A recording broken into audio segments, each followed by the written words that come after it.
Two groups which ordinarily should speak in one voice met separately, Naivasha and Kajiado, and while the message that came out of the two meetings sounded like one voice, the tone and mood in the two places differed greatly.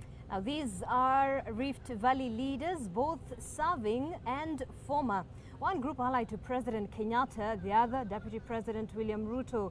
This meeting's coming days after President Kenyatta told off those already pushing for how to implement the report. And as Ken Mijungu reports, the president is not about to keep calm. Two groups, two settings, one accord. These are Rift Valley leaders from the Jubilee Party meeting to discuss implementation of the BBI report. They had stands from the DP Ruto allied members of parliament, mellowed, and today in Naivasha, they threw their weight behind it. We shall take lead in these processes.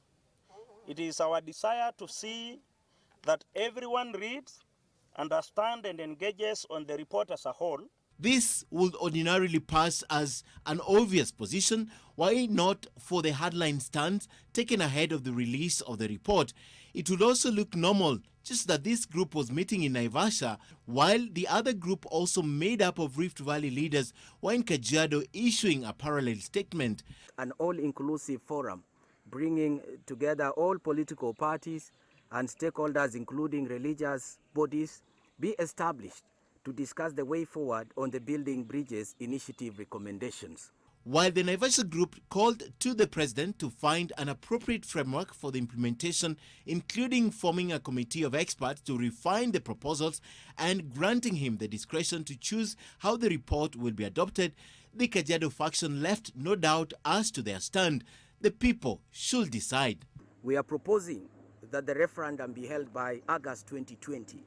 We therefore call on the executive and parliament to quickly enact a referendum law and speed up reforms at the Independent Electoral and Boundaries Commission, IEBC. The Kajiado team also dismissed the Naivasha team, accusing the group of dishonesty. We have absolutely no problem with the anti-parliament crusaders as long as they propose an alternative constitutional mechanism for enacting legislation. That we may go the same route in terms of supporting BBI, but we will not go the same route moving forward in 2022. The other team must give way to this one. Both teams, however, were unanimous on proposals that will improve the lives and livelihoods of the people they represent. They want the proposals on agriculture products such as tea, coffee, and maize be implemented. They also called on President Kenyatta to constitute an economic recovery team to guide the country out of the financial and economic troubles and also ensure that all pending bills are paid by the end of the year.